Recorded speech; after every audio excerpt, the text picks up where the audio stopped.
നമസ്കാരം. അറബി ദിസ് വീക്കിൻ്റെ ഏറ്റവും പുതിയ അധ്യായത്തിലേക്ക് എല്ലാ പ്രിയ പ്രേക്ഷകർക്കും സ്വാഗതം.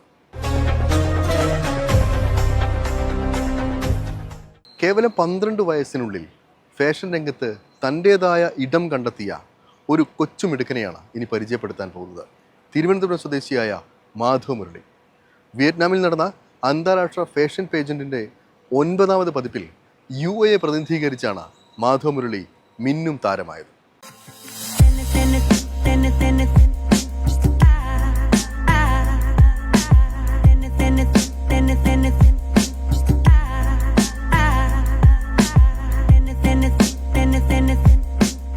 ജീവിതത്തിൽ തൻ്റെ വഴി ഏതെന്ന് തിരിച്ചറിയാൻ സാധിക്കുക എന്നതാണ് ഒരാളുടെ ജീവിത വിജയത്തിൻ്റെ ആധാരം. ആ വഴി എത്ര നേരത്തെ മനസ്സിലാക്കുന്നുവോ, അതിലേക്കുള്ള ആത്മാർത്ഥമായ യാത്ര എത്ര മുൻപ് തുടങ്ങുന്നുവോ, അത്രയധികം വിജയത്തിൻ്റെ മാറ്റുകൂടും. അത്തരത്തിൽ ഈ കുഞ്ഞു പ്രായത്തിൽ തന്നെ തൻ്റെ വഴി എന്തെന്ന് മനസ്സിലാക്കി അതിന് പുറകിൽ സഞ്ചരിച്ച UAE മലയാളികൾക്ക് അഭിമാനമായി മാറിയ കുഞ്ഞു താരമാണിത്. പേര് മാധവ് മുരളി.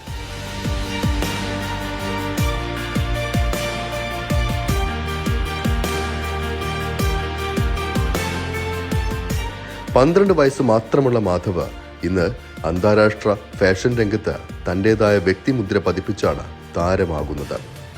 വളരെ യാദൃച്ഛികമായാണ് മാധവ് ഈ ഫാഷൻ രംഗത്ത് എത്തിച്ചേർന്നത്.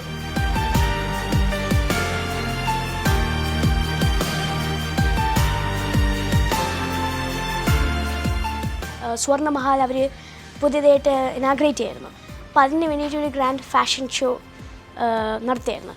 അപ്പോൾ അമ്മയാണെങ്കിൽ ഇൻസ്റ്റഗ്രാമിൽ കൂടി നോക്കിയിരുന്നിരുന്നപ്പോൾ ഇതുപോലൊരു സാധനം കണ്ട്. ഞാൻ ഇതുവരെ ഈ ഫാഷൻ ഇൻഡസ്ട്രിയിൽ ഞാൻ കയറിയിട്ടില്ല. അപ്പോൾ അമ്മ ജസ്റ്റ് കണ്ടപ്പോഴാണെങ്കിൽ ഓക്കെ ഒന്ന് ട്രൈ ചെയ്ത് നോക്കാൻ പറഞ്ഞു. അപ്പോൾ ഞാനാണെങ്കിൽ ഈ ഫാഷൻ ഷോയിൽ പോയിട്ട് എനിക്കത്ര എക്സ്പീരിയൻസ് ഒന്നുമില്ല. ആദ്യം അവരൊരു ക്ലാസ് തന്നു, ആ ക്ലാസ് ചെയ്തു. പിന്നെ സെക്കൻഡ് ദിവസമാണെങ്കിൽ യൂട്യൂബൊക്കെ കണ്ടുപിടിച്ച് എന്തെങ്കിലുമൊക്കെ ചെയ്യാൻ നോക്കി. പക്ഷേ എനിക്ക് ഫസ്റ്റ് കിട്ടി. അപ്പോൾ അതൊരു നല്ല എക്സ്പീരിയൻസ് ആയിരുന്നു. അന്നാണെങ്കിൽ നമുക്കാണെങ്കിൽ ഒരു ടീം കൊറിയോഗ്രാഫി ഉണ്ട്. റാമ്പ് വാക്കിൽ ടീം കൊറിയോഗ്രാഫി ഉണ്ടായിരുന്നു. പിന്നെ നമ്മുടെ സിംഗിൾ വാക്സ് ആയിരുന്നു. നമ്മളത് യൂഷ്വലി ഫാഷൻ ഷോസിൽ ഞാൻ പോയിട്ടുള്ളത് സൂട്ട് റൗണ്ടും ട്രഡീഷണൽ റൗണ്ടും ഉണ്ട്. ഇതിന് നമ്മൾ ജസ്റ്റ് ട്രഡീഷണൽ റൗണ്ട് ഉണ്ടായിരുന്നുള്ളൂ. ഞാൻ ഒരു ഓറഞ്ച് ഒരു വെസ്റ്റ് പോലെയാണ് വേറെ ചെയ്തത്. പിന്നെ ഒരു ധോത്തി.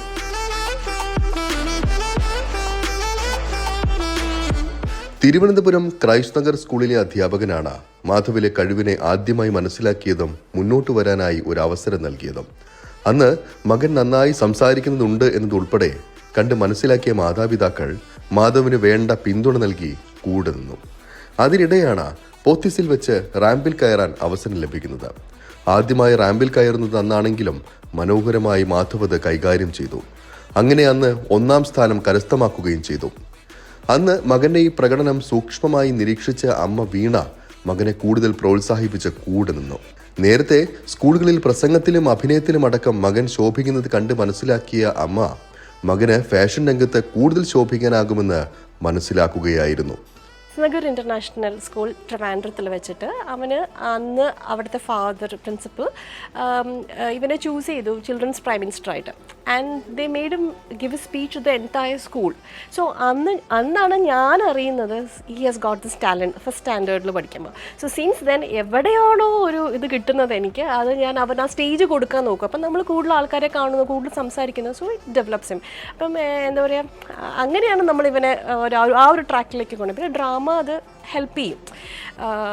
അവൻ ചെയ്തിട്ടുള്ളവനൊക്കെ അവൻ ഒരുപാട് നല്ല ഫീഡ്ബാക്ക് കിട്ടിയിട്ടുണ്ട്. ഞാൻ ഗ്ലാമർ വിഷയത്തിനെക്കാട്ടിലും എനിക്ക് എപ്പോഴും ഇവൻ സ്പീക്കർ എന്നുള്ളതാണ് എനിക്ക് ഏറ്റവും ഡ്രാമ ആൻഡ് സ്പീക്കിംഗ്, അതാണ് എനിക്ക് ഏറ്റവും ഞാൻ പ്രൗഡ് ആവുന്ന ഒരു കാര്യം. അപ്പോൾ അവൻ്റെ സ്പീക്കിംഗ് സ്കിൽസ് യൂസ് ചെയ്യാൻ ഒരു സ്റ്റേജ് എന്നുള്ള രീതിക്കാണ് ഞാൻ ഇതിനെ അപ്രോച്ച് ചെയ്യുന്നത്. ആൻഡ് നമുക്കൊരു നോർമൽ ഒരു കണ്ടസ്റ്റൻറ്റിനെ വെച്ചിട്ട് നമുക്ക് കുറച്ച് ബെറ്ററായിട്ട് നമുക്ക് സ്പീക്ക് ചെയ്യാൻ അറിയാമെങ്കിൽ you get an additional opportunity അല്ലേ. അപ്പോൾ അതുകൊണ്ട് അത് മേക്ക് യൂസ് ചെയ്യാനാണ് നമ്മൾ ട്രൈ ചെയ്തത്.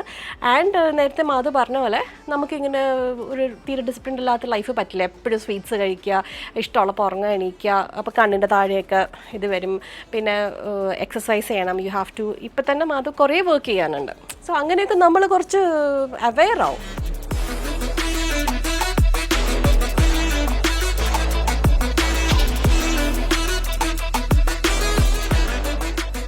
അവിടെ നിന്ന് ലഭിച്ച അനുഭവങ്ങൾ മാധവിനെയും പുതിയ ലോകത്തിലേക്ക് സഞ്ചരിക്കാനുള്ള ഊർജ്ജമാണ് നൽകിയത്. കൂടുതൽ പഠിക്കാനും പരിശ്രമിക്കാനും ആരംഭിച്ചു. തൻ്റെ പ്രായക്കാരിൽ നിന്നും തികച്ചും വ്യത്യസ്തമായ യാത്ര. ആദ്യം ഫാഷൻ ഷോ ചെയ്ത ശേഷം മോഡലിംഗ് എൻ്റെ ഒരു പാഷൻ ഏറ്റെടുത്തു. ബിക്കോസ് മോഡലിംഗ് എന്നെ നിറച്ച് ഹെൽപ്പ് ചെയ്തിട്ടുണ്ട്. എനിക്ക് ഈ ജനറൽ അവെയർനെസ്, ഡിസിപ്ലിൻ, ഇതുപോലത്തെ കുറേ ക്വാളിറ്റീസ് എനിക്ക് തന്നിട്ടുണ്ട്. ഒരു സക്സസ്ഫുൾ മോഡൽ ആവണമെങ്കിൽ എനിക്ക് ഇഷ്ടംപോലെ ക്വാളിറ്റീസ് എന്നെ ബ്രിങ് ചെയ്യണം. റെസിലിയൻസ്, ഡിറ്റർമിനേഷൻ, ഹാർഡ് വർക്ക്, ഇതെല്ലാം വേണം. അപ്പം modelling made me a better person. So that is why I want to carry this later.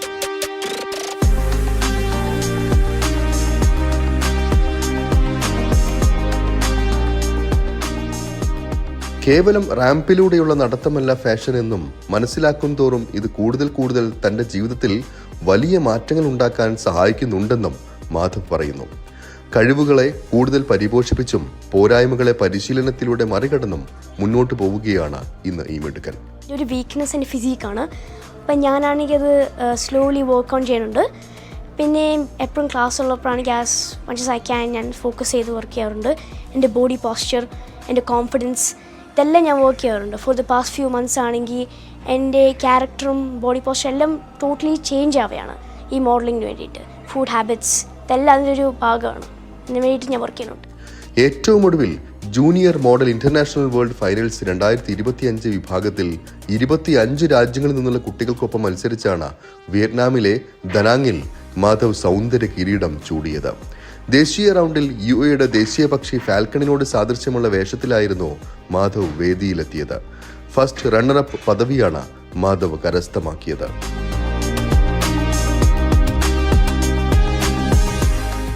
Sir പറഞ്ഞു, നീ ഇനി ഇൻ്റർനാഷണൽ ലെവലിന് റെഡിയാണ്. അപ്പോൾ ഇതായിരുന്നു എൻ്റെ ഫസ്റ്റ് ഇൻ്റർനാഷണൽ കോമ്പറ്റീഷൻ. അപ്പോൾ ഒരു കംപ്ലീറ്റ്ലി ഡിഫറെൻറ്റ് എക്സ്പീരിയൻസ് ആയിരുന്നു, വേറെ ലെവലായിരുന്നു. നമ്മൾ അവിടെ വിയറ്റ്നാമിൽ എത്തിയിട്ടാണെങ്കിൽ ഹോട്ടലിൽ ചെക്ക് ഇൻ ചെയ്തിട്ടാണെങ്കിൽ സ്ഥലത്തെത്തിയപ്പോൾ തന്നെയാണെങ്കിൽ ഇന്തോനേഷ്യയിൽ നിന്ന്, മലേഷ്യയിൽ നിന്ന്, ആഫ്രിക്കയിൽ നിന്ന്, ഫുൾ ഓവർ ദ വേൾഡ് കുറേ കണ്ടസ്റ്റൻസ് ഉണ്ടായിരുന്നു. അവരെ മീറ്റ് ചെയ്തു, അവരുടെ കൺട്രീനെ കുറിച്ചൊക്കെ അറിഞ്ഞു. അപ്പോൾ ഇതൊരു ഗ്രാൻഡ് എക്സ്പീരിയൻസ് ആയിരുന്നു. അപ്പോൾ ഈ എക്സ്പീരിയൻസ് എന്നെ കംപ്ലീറ്റ്ലി ചേഞ്ച് ആക്കി. ഇനി വീണ്ടും ഇമ്പ്രൂവ് ചെയ്യണമെന്നൊക്കെ എനിക്ക് ഫീഡ്ബാക്ക് എൻ്റെ നിന്നും കിട്ടി. So this experience was definitely something amazing.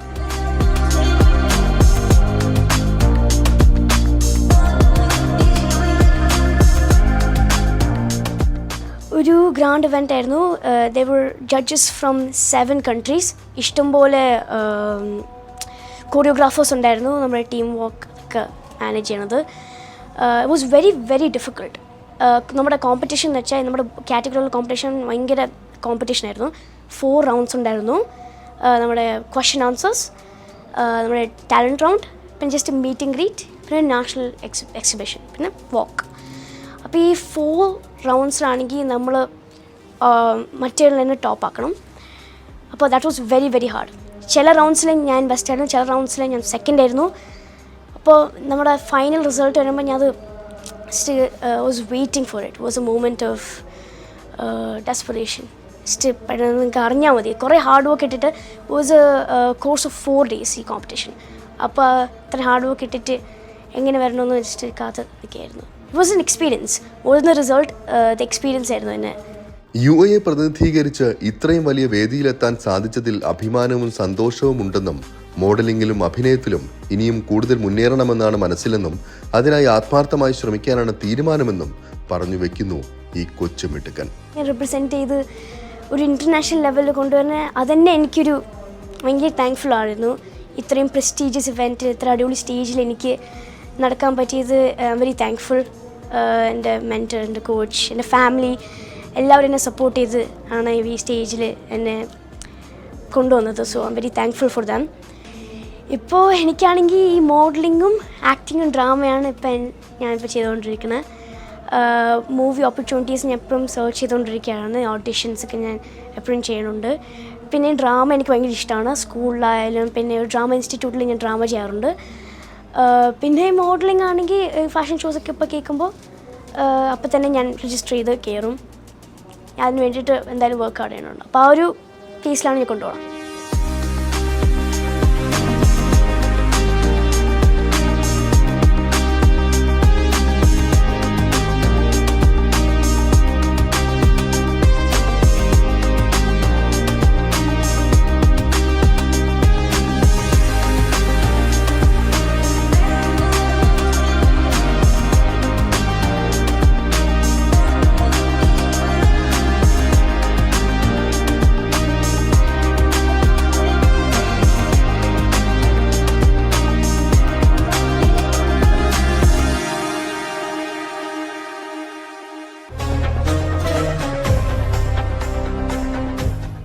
ഇനി ഫ്ലവേഴ്സ് അക്കാഫ് പൊന്നോണക്കാഴ്ചയുടെ വിശേഷങ്ങളിലേക്കാണ്.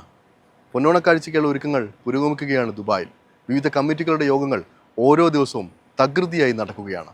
ആ കാഴ്ചകളിലേക്ക്.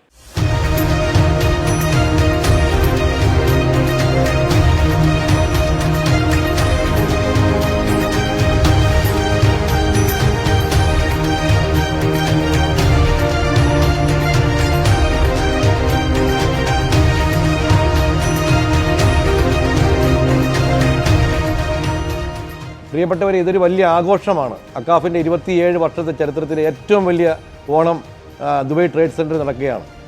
നമ്മുടെ ഫ്ലവേഴ്സ് ടിവിയും ഹിറ്റ് എഫ്എമ്മും എല്ലാം ചേർന്ന് നടക്കുന്ന ഒരു വലിയ ആഘോഷമാണ്. അതിൻ്റെ ഒരു ആഘോഷ തിമിർപ്പാണ് ഇവിടെ നടന്നുകൊണ്ടിരിക്കുന്നത്. കഴിഞ്ഞ ദിവസങ്ങളായി 1000-ഓളം പേർ ഇവിടെ ഓരോ കമ്മിറ്റികളുടെ ഭാഗമായി അക്കാഫിൻ്റെ ഓഫീസിൽ വരികയാണ്. പലതരത്തിലുള്ള ചർച്ചകൾ നടക്കുകയാണ്. ഈ പരിപാടികൾ എത്രയധികം മനോഹരമാക്കാം എന്നുള്ള രീതിയിലുള്ള ചർച്ചകളാണ് ഇവിടെ നടക്കുന്നത്. എല്ലാവരും ഓരോ കോളേജുകളുടെ പൂർവ്വ വിദ്യാർത്ഥികളാണ്. എല്ലാവരും കേരളത്തിൻ്റെ അങ്ങേ അറ്റം മുതൽ ഇങ്ങേ അറ്റം വരെയുള്ള കോളേജുകളിൽ നിന്ന് പഠിച്ചിറങ്ങിയ പൂർവ്വ വിദ്യാർത്ഥികളാണ്. ക്യാമ്പസിൻ്റെ വൈബോടുകൂടി ആണ് ഈ പരിപാടിയിൽ അവർ പങ്കെടുക്കുന്നത്. നമ്മുടെ ജനറൽ കൺവീനറുണ്ട്, അക്കാഫിൻ്റെ ട്രഷറർ രാജേഷ് പിള്ളയുണ്ട്, ഡയറക്ടർ ബോർഡ് മെമ്പർമാരെല്ലാം ഉണ്ട്, വിവിധങ്ങളായ കമ്മിറ്റിയുടെ കൺവീനർമാരുണ്ട്. ഇത് എല്ലാവരുടെയും സപ്പോർട്ട് ഉണ്ടാവണം. എല്ലാവരും നമ്മുടെ ഒന്നാം ഓണം 21-ാം തീയതിയാണ്. അത് കഴിഞ്ഞ് 28-ാം തീയതി ആണ് നമ്മുടെ പൊന്നോണ കാഴ്ച. ഇതൊരു വലിയ സംഭവമാകുമെന്നുള്ള കാര്യത്തിൽ ഇപ്പോൾ തന്നെ ടോക്ക് ഓഫ് ദി ടൗൺ ആണ്. ഇതൊരു വലിയ സംഭവമാകുമെന്നുള്ള കാര്യത്തിൽ നമുക്കെല്ലാം വലിയ പ്രതീക്ഷയാണ്.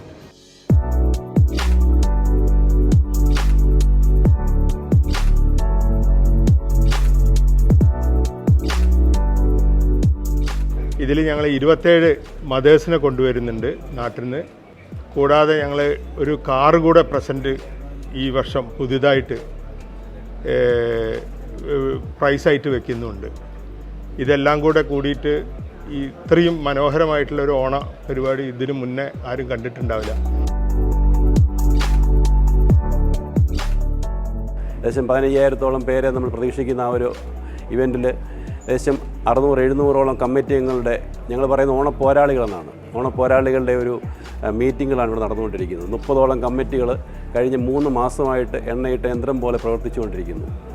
ഞങ്ങൾ കിഡ്സ് ഫാഷൻ ഷോയുടെ കമ്മിറ്റിയാണ്.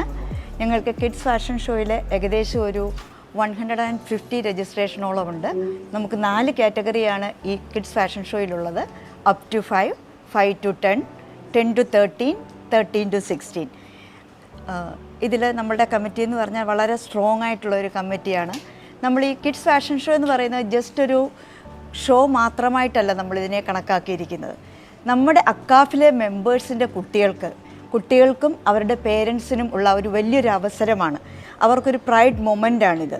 അവർക്ക് ഈ ഫാഷൻ ഷോ കഴിഞ്ഞു കഴിഞ്ഞാലും എന്നത്തേക്കുമായിട്ട് ഓർമ്മിക്കാനും ആ കുട്ടികളുടെ ക്രിയേറ്റിവിറ്റി അല്ലെങ്കിൽ അവരുടെ ആ സ്മാർട്ട്നെസ്, നമ്മളുടെ ആ കേരളത്തിൻ്റെ തനിമ, അതേ ഡ്രസ്സിങ്, നമ്മുടെ തീം തന്നെ കേരള ഫ്യൂഷനാണ് നമ്മളുടെ ഡ്രസ്സിങ് തീം തന്നെ.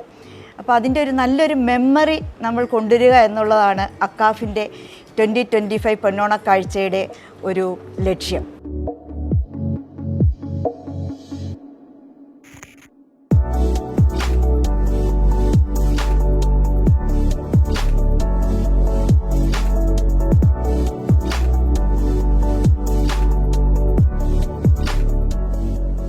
ഫ്ലവേഴ്സ് അക്കാഫ് പൊന്നോണക്കാഴ്ച 2025 സിനിമാറ്റിക് ഡാൻസ് കമ്മിറ്റിയാണ് ഞങ്ങൾ ഹാൻഡിൽ ചെയ്യുന്നത്.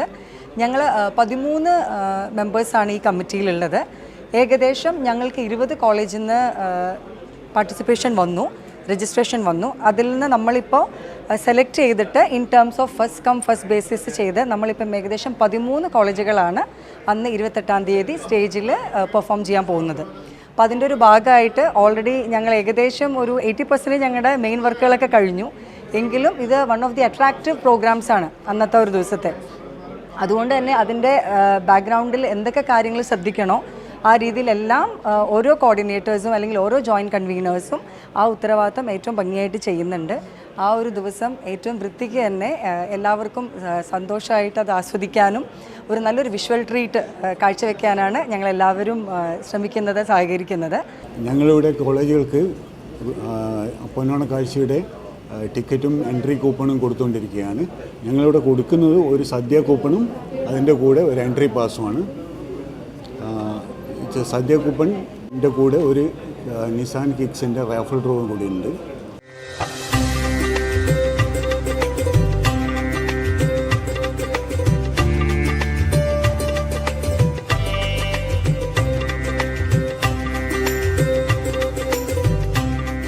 അതിൻ്റെ ഏറ്റവും വലിയൊരു ഭാരിച്ച ചുമതലയാണ് നമ്മൾക്ക് തന്നിരിക്കുന്നത് രജിസ്ട്രേഷൻ കമ്മിറ്റി.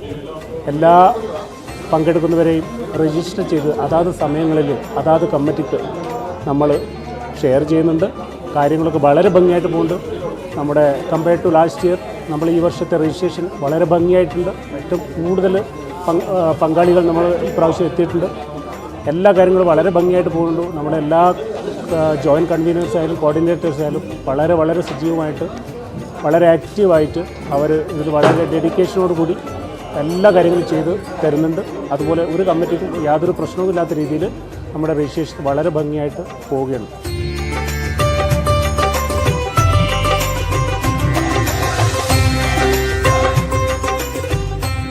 അക്കാഫ് പൊന്നോണക്കാഴ്ചയുടെ കോസ്റ്റ്യൂം കമ്മിറ്റിയുടെ ഭാഗമായിട്ടാണ് ഞങ്ങൾ ഇന്നിവിടെ ഉള്ളത്. ഇന്ന് നമ്മൾ കോസ്റ്റ്യൂം കമ്മിറ്റി ഈ കോസ്റ്റ്യൂമിൻ്റെ വിതരണം ആരംഭിച്ചിരിക്കുകയാണ്. കേരളത്തിൽ അങ്ങോളം ഇങ്ങോളമുള്ള ഏകദേശം 90ഓളം കോളേജുകൾ ഈ പരിപാടിയുടെ ഭാഗമായിട്ടുണ്ട്. 1000ഓളം മെമ്പർമാരാണ് നമ്മുടെ കോസ്റ്റ്യൂമിന് വേണ്ടി രജിസ്റ്റർ ചെയ്തിട്ടുള്ളത്.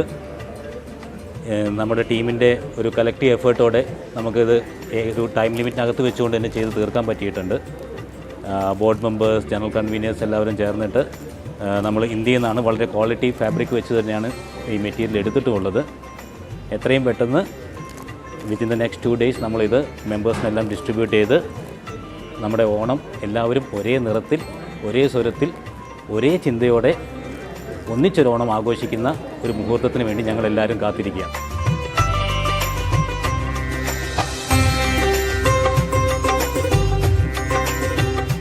ഫ്ലവേഴ്സ് അക്കാഫ് പൊന്നോണക്കാഴ്ച 2025 സോഷ്യൽ മീഡിയ ഒരു വലിയ ടീം തന്നെ നമ്മൾ ഫോം ചെയ്തിട്ടുണ്ട്. കഴിഞ്ഞ 2 മാസമായിട്ട് 30ഓളം കമ്മിറ്റികളുടെ റീൽസും അതിൻ്റെ കണ്ടന്റ് ക്രിയേഷനും എഡിറ്റിങ്ങും പോസ്റ്റിങ്ങുമായിട്ട് നിരന്തരം അതിലേക്ക് ബന്ധപ്പെട്ട് പോയിക്കൊണ്ടിരിക്കുന്ന ഒരു ടീമാണ് സോഷ്യൽ മീഡിയ ഇത്തവണ രൂപപ്പെട്ടിട്ടുള്ളത്. പ്രധാനമായിട്ടും നമ്മളിപ്പോൾ ഒരു 1 million എബവ് നമുക്ക് വ്യൂവേഴ്സ് ആയിട്ടുണ്ട്. ഇപ്പോൾ തന്നെ നമ്മുടെ പ്രോഗ്രാം ഒരു 95% സക്സസ് ആയെന്നുള്ളൊരു നിലവാരത്തിലാണ് ഞങ്ങൾ നിൽക്കുന്നത്. അതുപോലെ തന്നെയാണ് നമ്മുടെ മറ്റുള്ള ടീം മെമ്പേഴ്സിൻ്റെയും അഭിപ്രായം.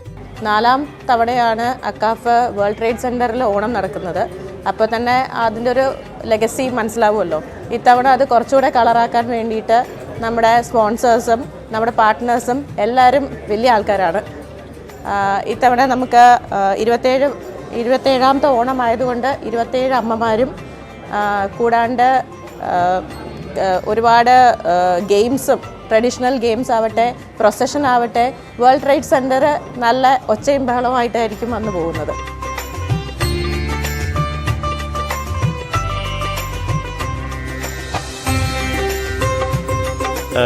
ഇപ്രാവശ്യം ഫ്ലവേഴ്സ് അക്കാഫ് പൊന്നോണക്കാഴ്ച പ്രസൻറ്റ് ചെയ്യുന്നത് വെസ്റ്റേൺ സൂപ്പർ മാർക്കറ്റ്. അതിൻ്റെ മെയിൻ സ്പോൺസറായിട്ട് വന്നിട്ടുള്ളത് കണ്ണൻ രവി ഗ്രൂപ്പാണ്.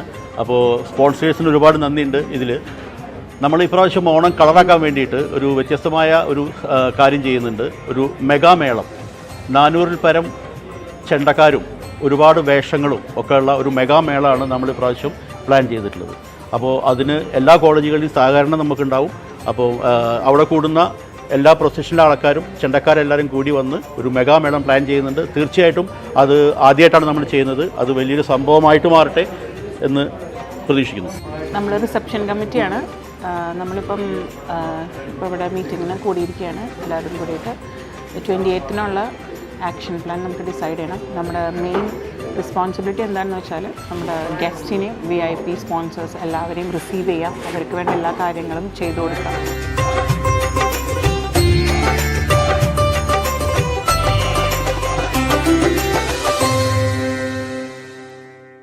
അറബി ദിസ് വീക്കിൽ ഇനി ഒരു ഇടവേളയാണ്. ഇടവേളയ്ക്ക് ശേഷം വളരെ പെട്ടെന്ന് തിരികെ എത്താം.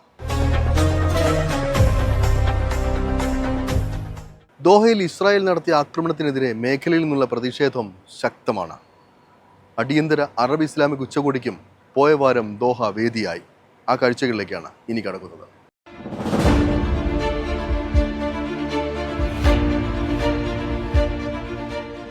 സെപ്റ്റംബർ 9 ഖത്തറിനെതിരെ നടന്ന ഇസ്രായേൽ ആക്രമണം അറബ് ഇസ്ലാമിക രാഷ്ട്രങ്ങളുടെ സുരക്ഷ സംബന്ധിച്ച് വലിയ ആശങ്കയാണ് ഉണ്ടാക്കിയത്.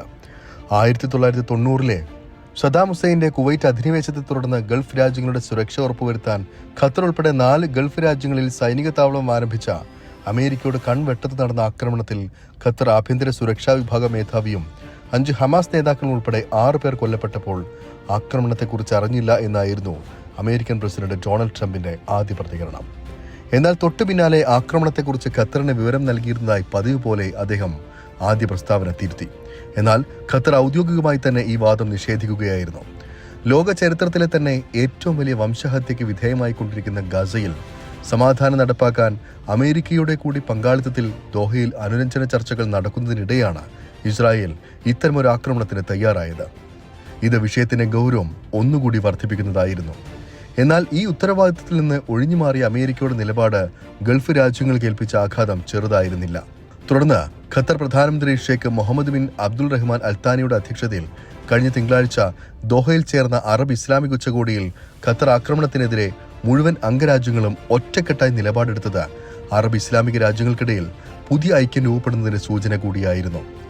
പ്രസ്താവനകൾക്കപ്പുറം എന്തെങ്കിലും കടുത്ത നടപടികൾ ഉണ്ടാകുമോ എന്ന് ആകാംക്ഷയുടെ ലോകം ദോഹയിലേക്ക് കാതോർത്തുവെങ്കിലും തൽക്കാലം അന്താരാഷ്ട്ര കോടതിയിൽ ഇസ്രായേലിനെതിരെ കേസ് ഫയൽ ചെയ്യാനും നിയമ നടപടികളുമായി മുന്നോട്ടു പോകാനുമായിരുന്നു ഖത്തറിന്റെ തീരുമാനം. മേഖലയെ പുതിയൊരു യുദ്ധമുഖത്തേക്ക് തള്ളിവിടുന്നതിന് പകരം മേഖലയുടെ സുരക്ഷയും സ്ഥിരതയും ഉറപ്പുവരുത്തുന്നതിനുള്ള പ്രഖ്യാപനങ്ങളാണ് ദോഹ ഉച്ചകോടിയിൽ ഉണ്ടായത്.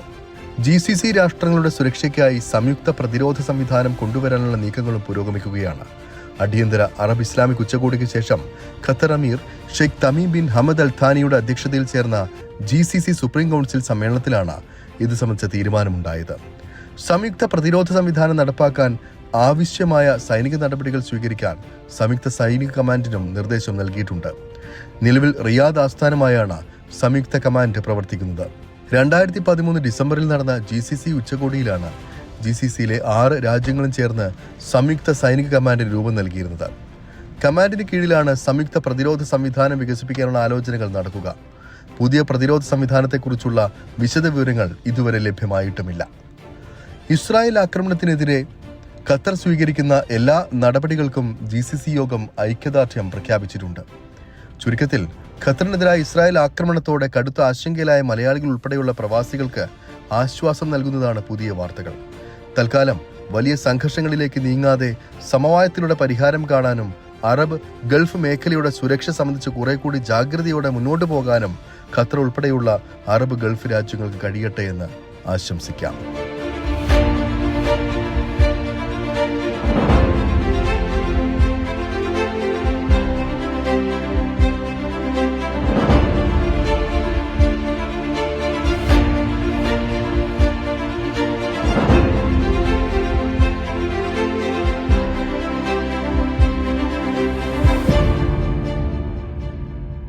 അറബി ദിസ് വീക്കിന് ഈ ഒരു അധ്യായം ഇവിടെ പൂർണ്ണമാവുകയാണ്. അറബി നാടുകളിലെ കൂടുതൽ കൗതുക കാഴ്ചകളും വിശേഷങ്ങളുമായി അറബി ദിസ് വീക്ക് അടുത്തയാഴ്ച ഇതേ സമയം ഇതേ ദിവസം. നമസ്കാരം.